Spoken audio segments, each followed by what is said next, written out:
going to read it.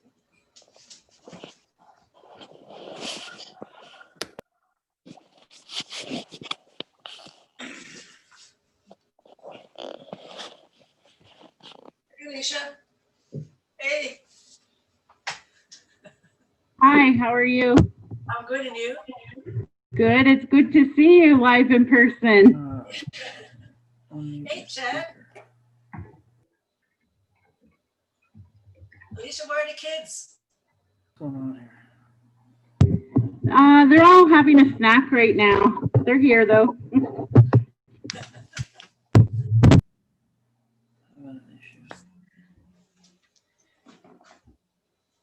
going on?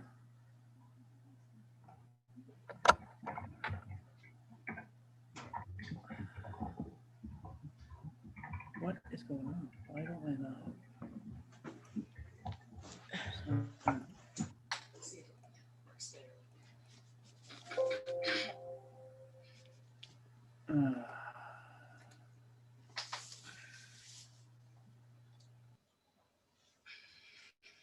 Okay, 2:01 on my clock. So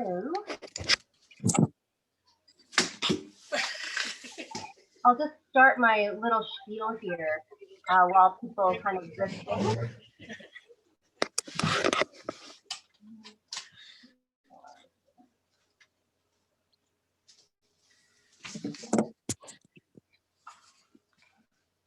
Okay, so I'm just going to start with my welcome and greeting. Hello, Tanji Kiwao, Mbosho. I'm Charlene Van-Dukenhout, the Programming and Marketing Coordinator at Dalnavert Museum. Welcome, everyone. So we are still working safely from home these days in 2021. So thank you all for joining us on Zoom for this free storytelling program generously sponsored by Assiniboine Credit Union. So thank you to Assiniboine Credit Union for this event. Okay. Dalnavert Museum was built in 1895 on Treaty 1 territory, only 24 years after Treaty 1 was signed. And some of the land that Dalnavert was built on was purchased by Hugh John MacDonald from Ernestine Falcon, a Métis man from Whitehorse Plains.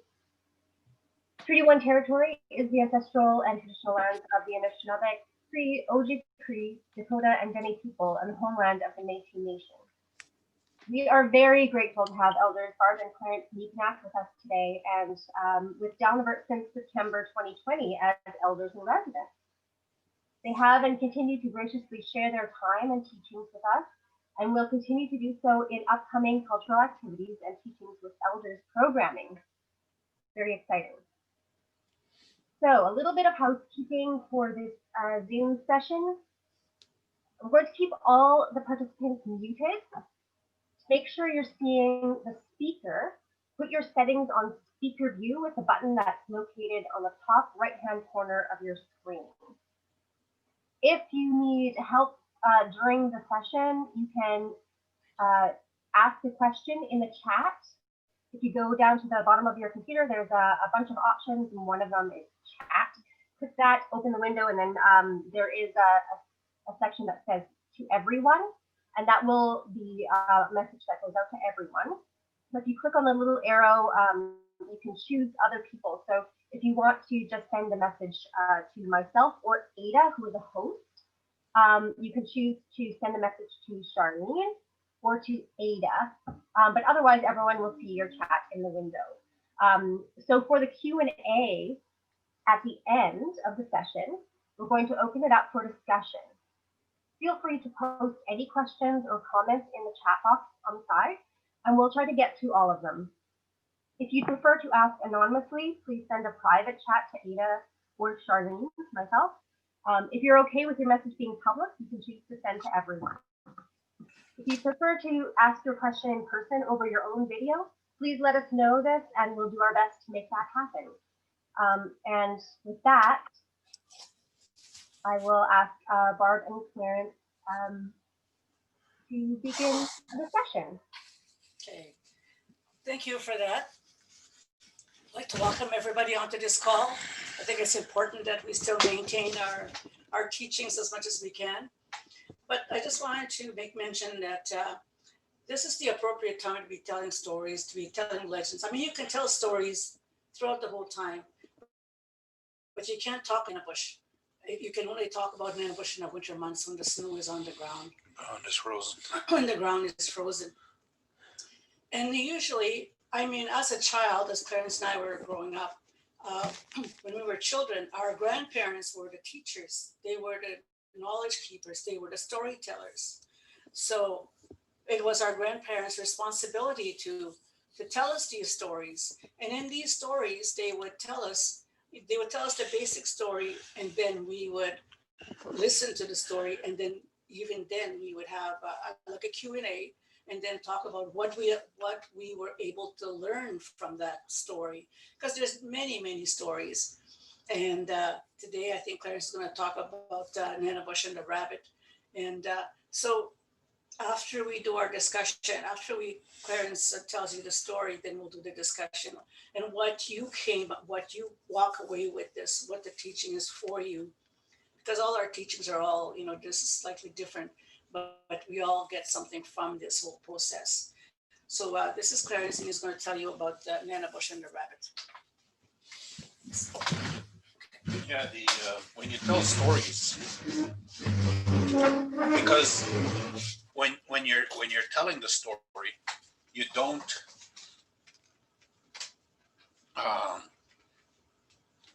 I remember little bits of the story, each story sort of thing, but each time I tell it a different way.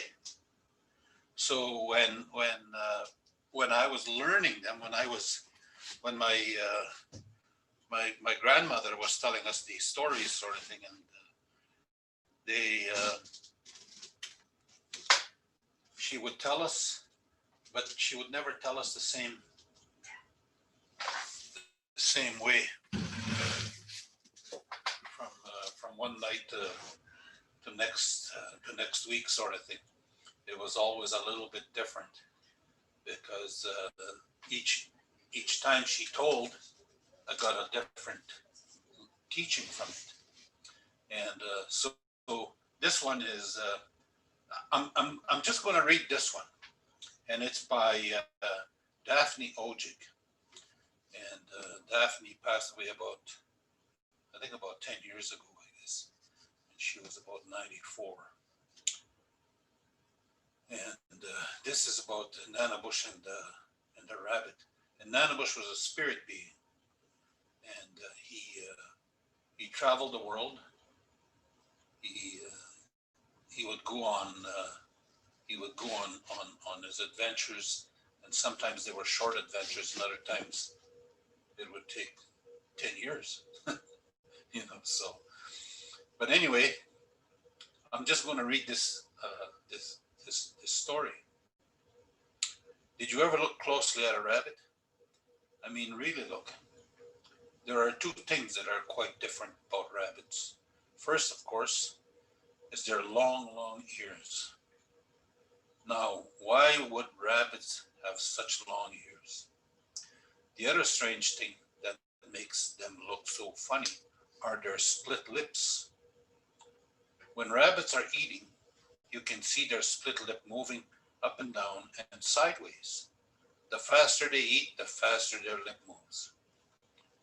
This story is going to tell you how and why rabbits got this way.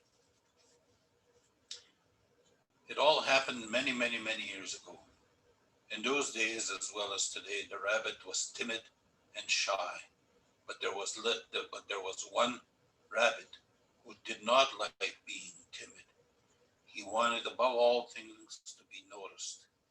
He wanted all of the world to think that he was brave and bold and important. One day, he decided to make up a lie that would frighten all other animals. Do you know what that sun do and other animals? Do you know that the sun and moon are never coming out again? He said, to the first animal he met. The word quickly spread like a forest fire. The sun and moon are never coming out again, the animals told each other. All will be dark forever and ever. The rabbit saw that all the animals were frightened and were running back and forth, storing up food while out there was still light. He sneaked back in the thick bush and watched the animals.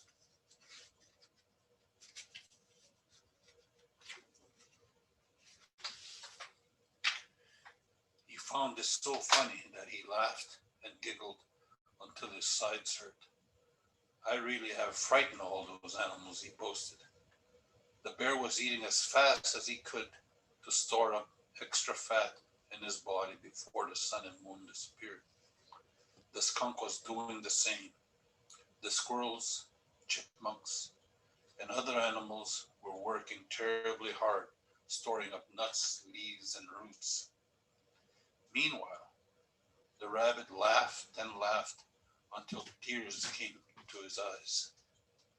He laughed until he couldn't even stand up any longer. He rolled on his back and kept on laughing.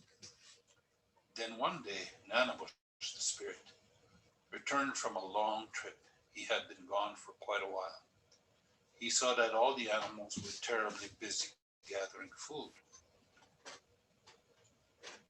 Friend Fox, said Nanabush, what are you doing? I'm much too busy to talk with you, he answered. Friend Muskrat, what are you doing? Asked Nanabush. Talk to you later, Nanabush, said the muskrat, as he dived under the water with a great mouthful of food. Nanabush asked several other animals what they were doing, but they were so busy they only nodded. What is going on, Nanabush wondered. Then he stopped the bear and said, Friend Bear, you must tell me what's happening. Why are you so busy? Haven't you heard? Said Nanabush. Said the bear to Nanabush. The sun and moon will soon be gone forever, and we are trying to store up food before it's too dark. Who told you that? Asked Nanabush, very much annoyed. I heard it from the skunk, said the bear. The skunk then said, I heard it from the squirrel. The squirrel quickly said, the chipmunk told me. The porcupine told me, said the chipmunk. This went on until finally the last animal, the weasel, spoke up. Friend Rabbit was the first one to tell us that the sun and moon would not be coming out again. So that's it, thought Nanabush. Nanabush was very worried that all the birds and animals were believing a silly story.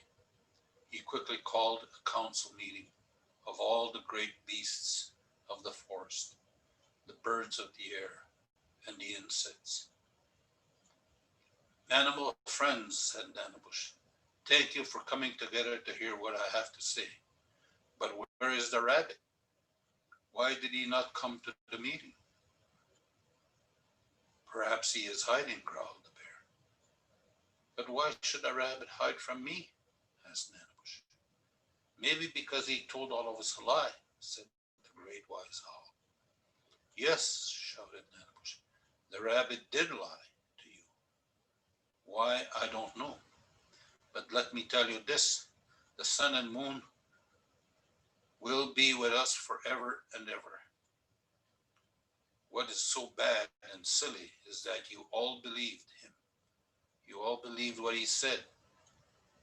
He has been laughing at you since he started the story.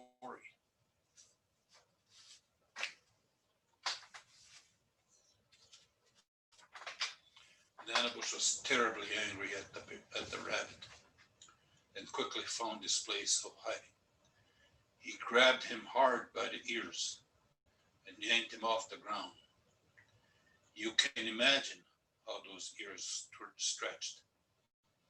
In his anger, Nanabush hit him so hard in the mouth that he split the rabbit's upper lip. When his anger cooled, Nanabush felt a little sorry when he saw what he had done to the rabbit. He did not yell, but spoke wisely. You did a terrible thing making up a lie to frighten all the creatures of the earth. Let your long ears and split lip always remind you of how you nearly ruined the people of the forest. So this is why the rabbits today have such long ears and a split lip.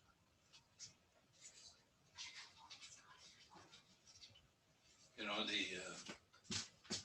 Last page. you might, Continue talking. what am I talking? She's pissed off at me. I'm going to Clarence. Anybody have any questions? Any questions?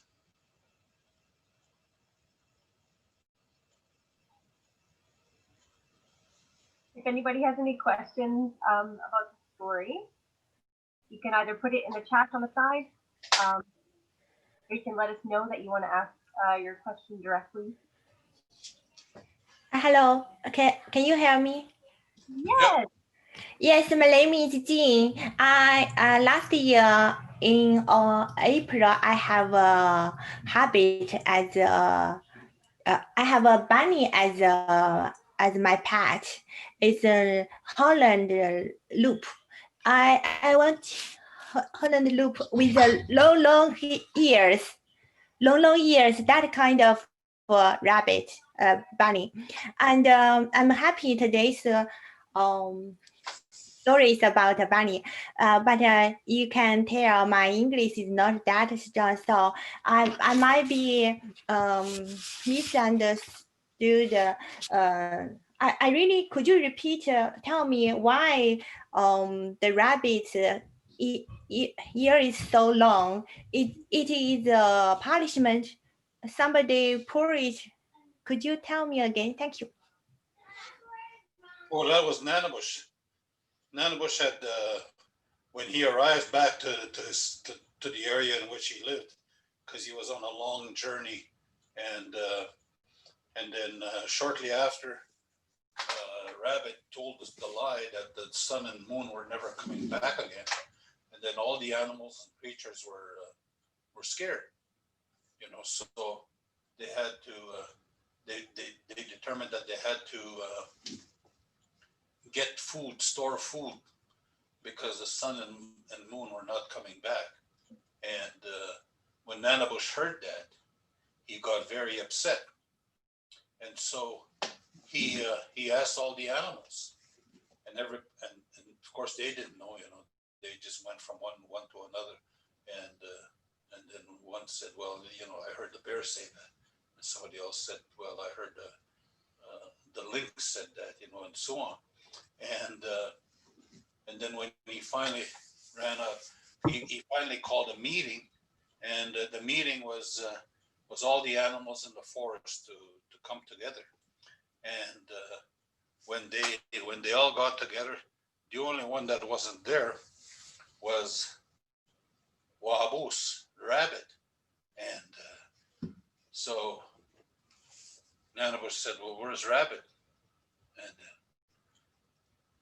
then they didn't know. So and all they knew was he did not come to this meeting. And so he went looking for Rabbit. Nanabush went looking for Rabbit, and he knew where his hiding place was.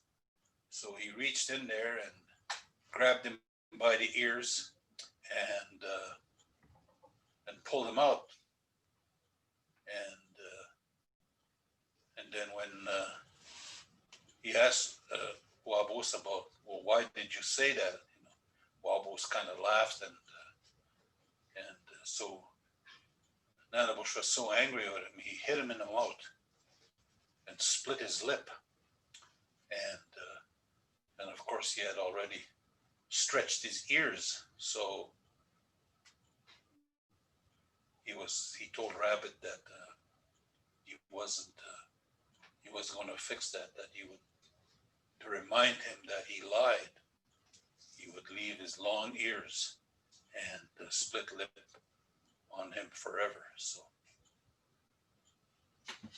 And I think just to add to the story, you know, when we were kids, when we were younger and we lived in our communities, we ate a lot of rabbits. And because there's a season for that, there's a right season to eat them and there's a wrong season as well. And my mother always used to say, real rabbits change color. I mean, we've all experienced rabbits in the cities. You know, you see rabbits, you know, in your yard or whatever, or on the road somewhere. Some of them don't change color. So, but the real true rabbits are the ones that change color in the winter because these are domesticated. You know, I'm going to tell you another story about, this is a life experience that I had. You know, I grew up in a family of 9 girls and we all had to kind of take care of each other, like the older ones that take care of the younger ones.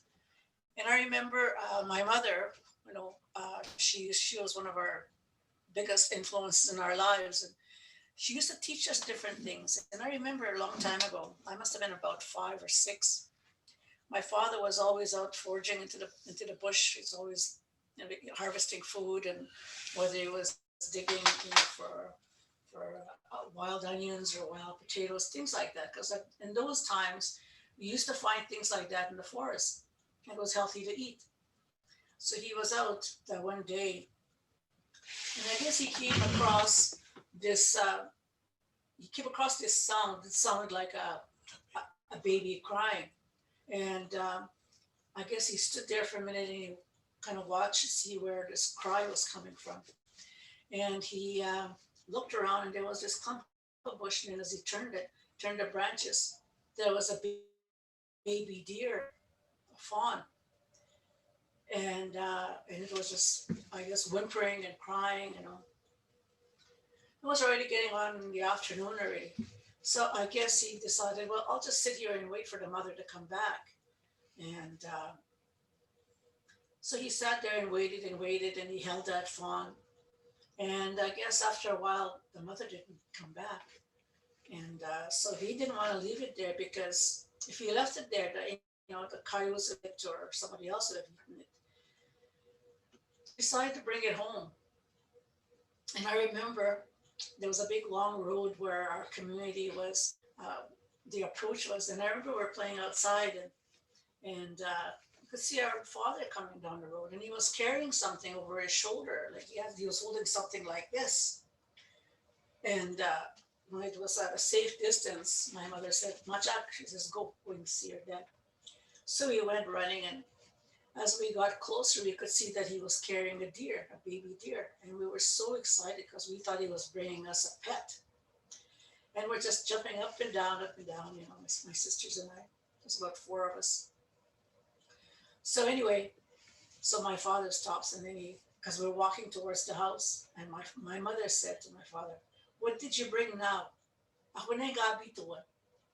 So he takes it off his shoulder, you know, puts it on the ground gently, you know, and then sits beside it, and then he tells us to sit beside it, because the dogs were barking and stuff like that. So then he said, "I couldn't leave this over there. He said, I found it, but the mother was nowhere to be found," he said. "And I didn't want to leave it there because the coyotes would have eaten it." And he said, "I felt sorry for it." So anyway, he was telling us this. So he said, "Well, we'll just take care of it for a little while." And my mother said, "Well, he can't stay with us for a long time. And because it doesn't belong to us, it belongs in the bush." And of course, we were so excited, we didn't want to hear that part. And so we kept it. And my mother said, "Okay, you all have to take responsibility for it. You have to watch it when it goes out into the yard. You have to feed it, and you have to keep the dogs away." Yeah. So anyway, we did that all summer long. Then my mother would say, "Pretty soon it's gonna be time for it to go back into the bush," and we didn't want to hear that part of the story. So we just kept playing with it and taking care of it and so forth. And anyway, later on in the fall was, I guess school was going to start and the leaves are starting to fall. My mother says, it's time for the deer to go back into the bush. And we were just so sad. And so then she said, okay, whatever day it was, your dad's going to take it to the bush. So then we were playing with it, and then that next morning, my dad put a rope around its neck and then he just got on the horse, he was on horseback, and he took it way off somewhere in the bush. I don't know how far he went. And so I guess he released it over there, and then he was taking his time and coming back, and all of a sudden, that deer came back.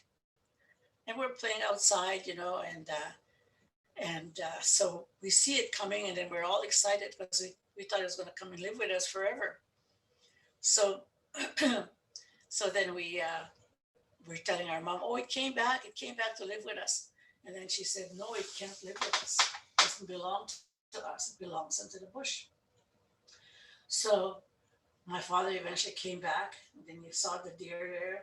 And then he said, okay, tomorrow I'm going to take it further away where it will not find its way back. So sure enough, the next day he does the same thing. He packs a lunch and off he goes, and he's gone all day. Later on in late afternoon, just before dark, he comes. There's no deer. And so we're waiting and waiting for it. Nothing. Days go by. We're giving up on it, and this wasn't coming back. And so then the snow started to fall, and a hunting season was already happening. So I used to tell my uncles, because they used to go on hunting parties, and then we'd say to them, please don't kill our deer. We were just so naive. We didn't know what the difference with these deer, what they look like, right? So anyway, every time we heard somebody had killed a deer, we'd run over there to go see if it was our pet, and it wasn't. So anyway, that winter, we would always keep an eye out for it all the time.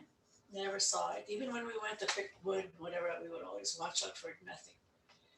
So one spring, we were outside where I think my mom was raking the yard, and we're helping her, we're burning the grass. And so anyway, we were playing outside, and it used to make this clicking noise with its tongue. So we're outside and we could hear this clicking sound. And we looked at each other, and right away we knew that was our pet.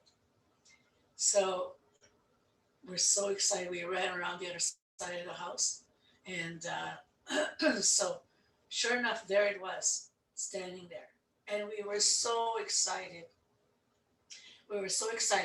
And because we thought he was going to come back and live with us. So my mother says, no, don't go near it. She says, it's a wild animal. It doesn't belong to us. So we stood there and looked at it. And this is the honest truth. This is what I experienced as a child. So then all of a sudden, we're clicking its tongue, and we're standing there. All of a sudden, it turned, it hopped over a little bit. And right behind it was another deer.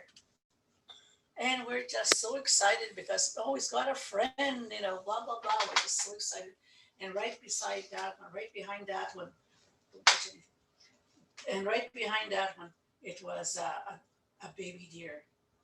And we were so excited. And my mother said, you know what? She said, don't go near it. Don't call it. Just let it go. Because it does. We have to respect the environment.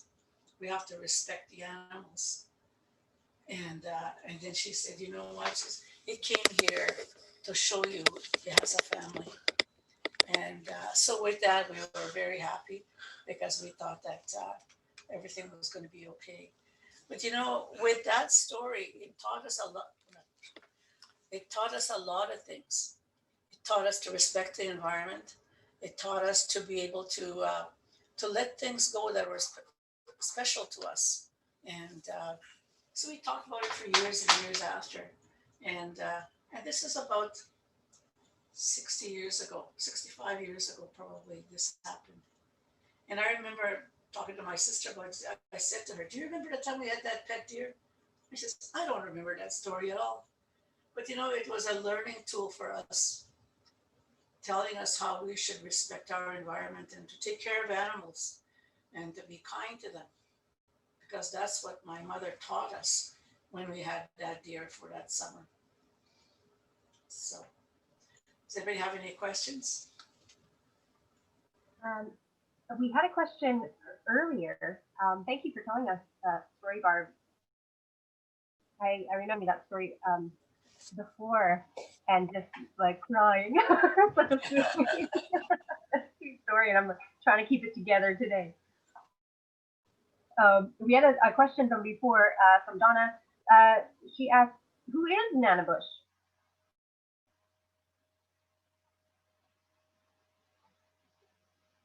Oh, what happened here?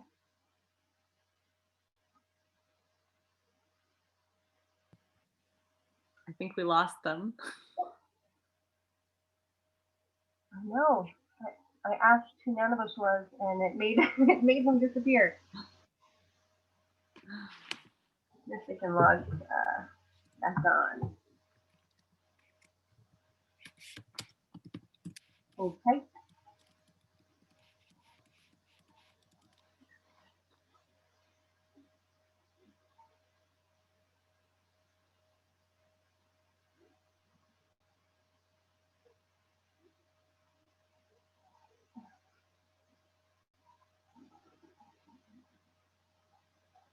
Everyone should be thinking of their questions right now, putting them into the chat. See a few coming in. Yep. I think Joan and I are thinking along the same lines here, that Nanabush made them disappear.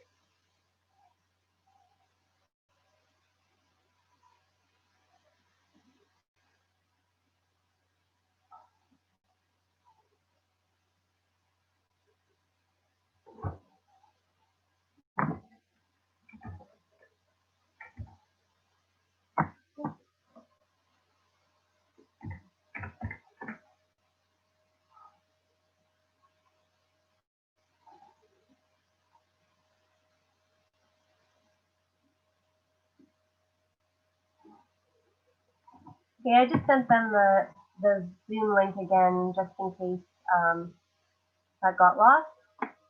Hopefully we'll get them back pretty soon. We'll get some of these questions answered. And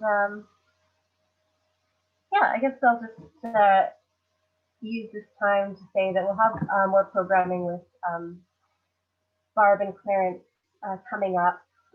Barb was talking to me about doing an Ojibwe language session of a couple of different sessions that would be like relationship words or words that you can use for greetings or meetings and that sort of thing, and have a couple of different sessions like that just to use some indigenous languages in our day-to-day lives. And storytelling, as soon as the ground becomes unfrozen, we stop doing that and we start doing a more kind of cultural activities. So in September we had some drumming that Barb and Clarence came out with Lawrence Spence and did some drumming, and we all learned the song and we got drums, and it was really fun. And we'll probably do that again, and do a few other things for kids. We've got some March break programming coming up with the Nepinak via Zoom or virtual activity planned with little activity packages. There'll be a craft and teaching as well. Oh, here we have Barb is back. All right, I ran out of things to say, so it was just in time. That's okay.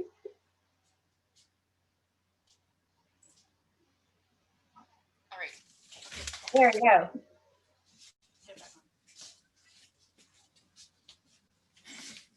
So is there any questions? Yeah, we were wondering if Nanabush was the one who made you disappear. Yeah, I guess so, yeah. The question that we had was, who is Nanabush? And then you both disappeared. So Well, Nanabush was a spirit being, and he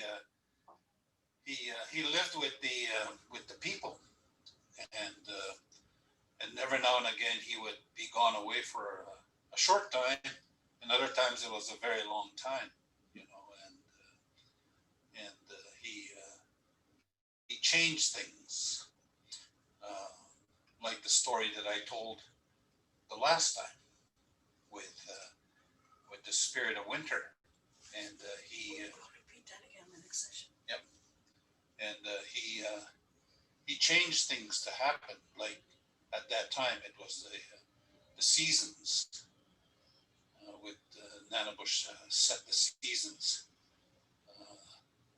spring, summer, fall, winter, and he was able to do that. And there was a number of other things that he was able to do. So because he was part human and part spirit, so.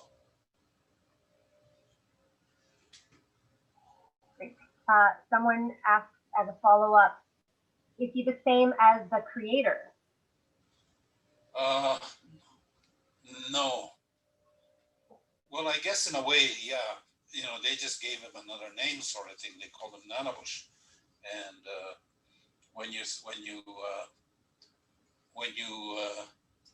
when we called him Nanabush, when we say Nanabush, it's like a trickster, and so that's how we know him as, sort of thing. So, but the creator was a different being. So That answers that. And then someone had a question about the fawn.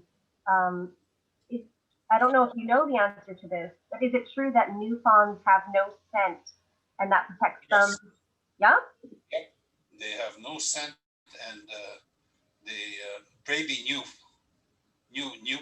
fawns. Mhm. They have no scent for, I don't know how long, but it's a short while, sort of thing, until they're able to move around and stuff like that, sort of thing. So Yeah. they don't have any scent. So. But you know, when you hear that, if you ever hear a fawn crying, it sounds like a human. It sounds like a baby. Oh. You can understand, you know, later on, I used to think to myself, I could understand why my father picked it up, because my father's a very kind and gentle person, and I envisioned him not to leave it there, but because, you know, out of the kindness of his heart. He waited for the mother to come. Yeah. Any other questions?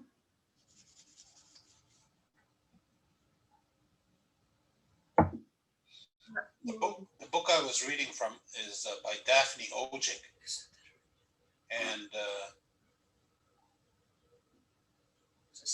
there's a series of 10 stories that she told.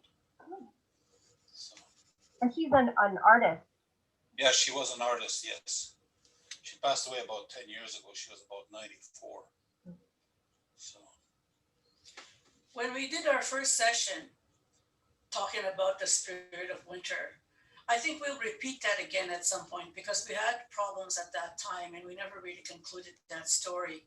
So maybe in the next session or so, whatever we're going to do again, we'll do that story over again. Okay.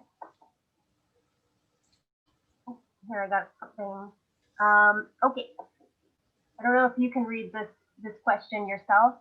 Okay. The story of the Wabos reminds me of how people can act scared of things that aren't there. A good reminder. yes,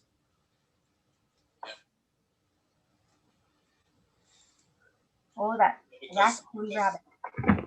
all the stories that about Nanabush, sort of thing, is about us as people, you know, and why things are the way they are, you know, and so when we talk about the spirit of winter,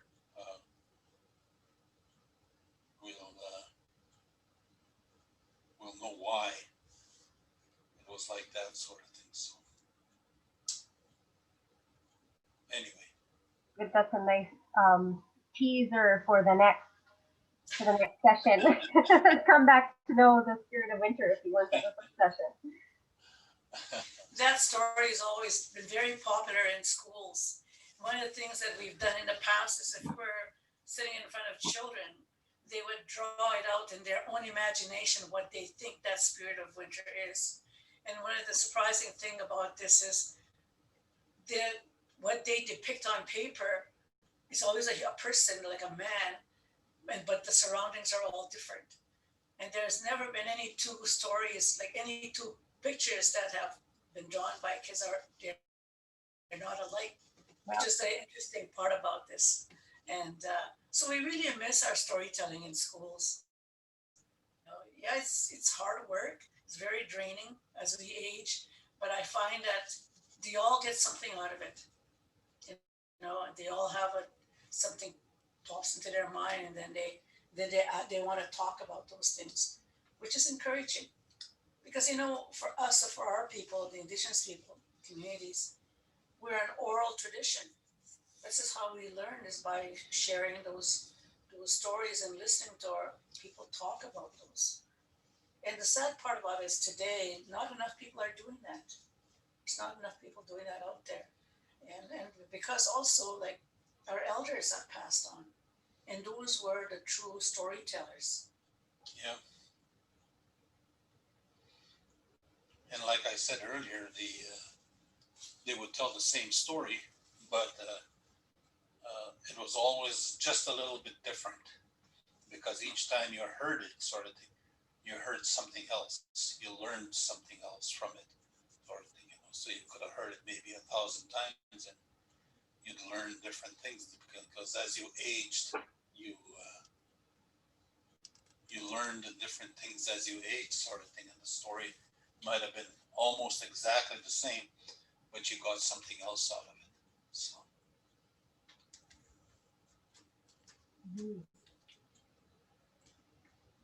Last call for questions or comments. And otherwise, if there's anything else you want to share, Barb and Clarence, with us? I could be here all day. Yeah. Because you tell one story, like the one, like the spirit of winter sort of thing. When we tell it at we used to tell it at the Forks, because we'd have a storytelling session at the Forks, sort of thing, in the teepee, and we would. People would ask questions, and there were no two questions, I don't think, that were ever alike, because each individual has their own experiences, and they got something different each time I told the story, sort of thing. So it just goes on. The story lives and just goes on and on and on, sort of thing. So. Well, we could go on and on and on. Yep. But we're hitting the 45-minute mark, so we can end there. Oh, Jing just wants to know the name of the rabbit story. What do you call it? Nanabush and the Rabbit. Nanabush and the Rabbit. Yep. Great. Did you get that, Jing? Nanabush and the Rabbit. Could you please write it down? Thank you, on the chat room. Thank you. Got it. Thank Got you, Jing. Yep. Okay. Peggy says, thank you so much. Welcome. And Joan says thank you, and Vanessa says thank you. Thank you so much, all of you, joining us today. And if you have any parting words, Barb and Clarence? Have a wonderful day. Yeah. So then we'll do another storytelling session soon. Okay. We will. When you were gone in your absence, I plugged all of our upcoming programming and stuff with you. Yeah. Yeah. So we got an earful from me. So thank you, Miigwech, Marcy. See you all soon. Okay. Take care. Care.